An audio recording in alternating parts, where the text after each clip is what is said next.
Hey guys, welcome to another night in the shop. I'm Fred. Today was a really busy day. I didn't get a chance to work in my shop at all today. I had to do the brakes on my daughter's VW. And I gotta say, what a pain in the butt. There are more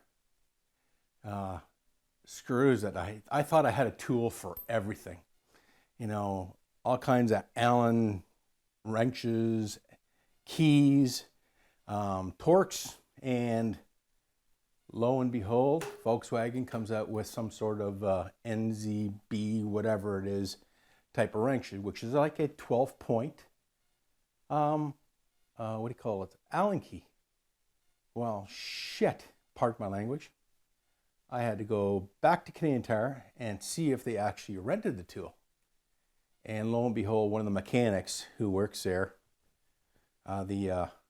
the North Taunton store, let me borrow his tools with a deposit to get the brakes apart so I could take the rotors off. Like, my daughter's car was trashed as far as brakes, rotors, brakes, like brake pads, the whole 9 yards.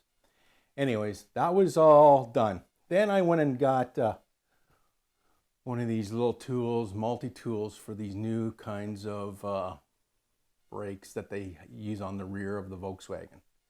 Well, lo and behold, this freaking thing didn't fit. I had to modify it. And after I modified it, I found out I had to go back on one of the guys on YouTube. Don't remember the guy's name. Anyways, mechanic.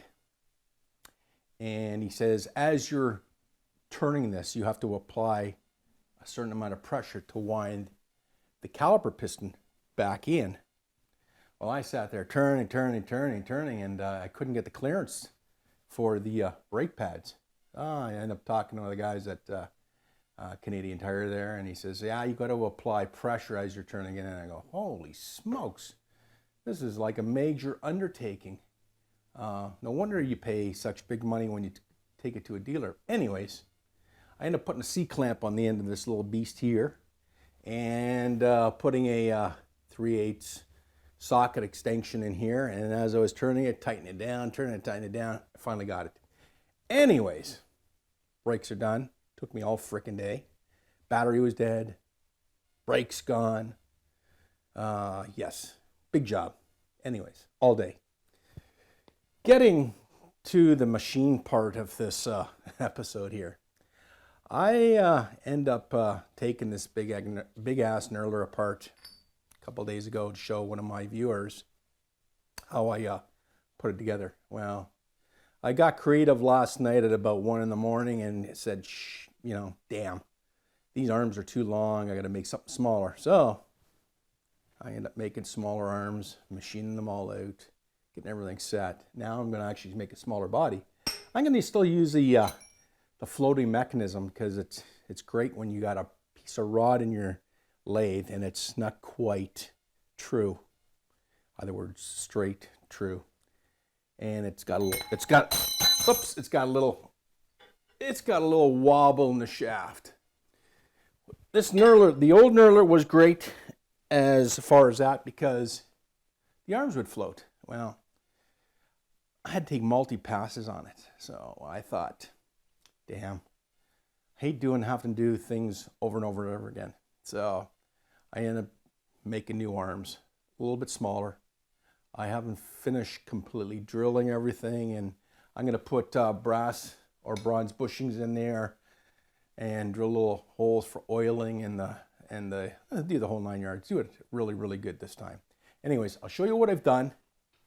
It wasn't a big job, but it took a little bit of time.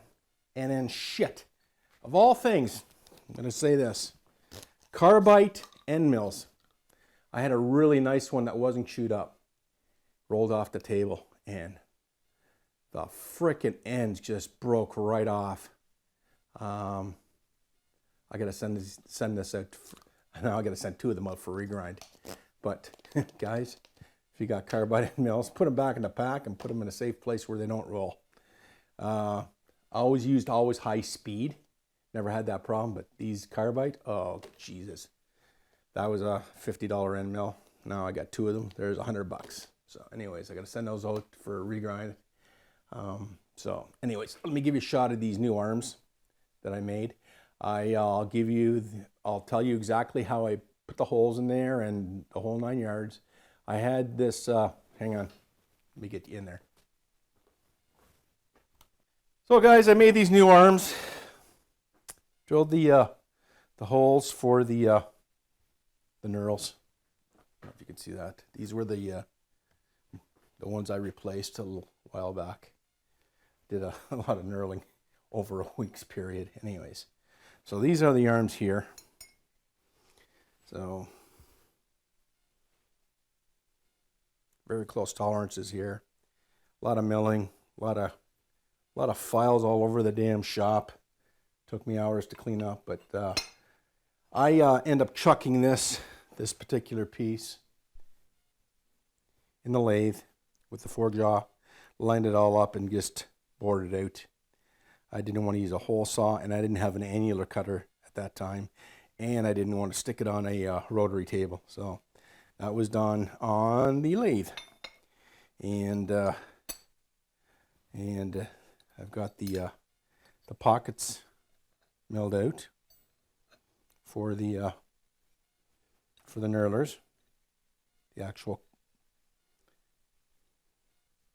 knurling rollers, if you want to call them. These are the newer ones, and these are the older ones. We can see a little chewed up. Oh, hang on, there we go. Yeah, those ones are chewed up. Anyway, so that's about all I've done this weekend. This was a few hours in the shop. Like I said, real early in the morning. I just got a little creative, and I thought, you know what, I got to make smaller arms, because these arms are really big. I used some high tensile steel this time. This was just mild, and these arms here were a pain in the ass to machine. I trued it all up, put the little reliefs in here, got the pockets in. I still got to take off a little bit off the end here, and these holes aren't gospel yet. I'm probably going to make the arm even smaller. I want a small, compact knurling device or tool, because this one was huge, had these big ass plates in there. That's why I call it the big ass knurler. So we're going to still use the same sliding method, because I like the floating knurlers, because like I said, if you have a piece of stock that's not completely true this way here, and it's up and down, you can still knurl it. So I like that design, so I'm going to stick with it. So guys, that's it for tonight. Yeah, I was busy. I finished off a couple more of my tools for my table. I'll give you a shot of that. Hang in there. So yeah, I finished off a bunch of handles and a bunch of adapters. Get in there a little closer.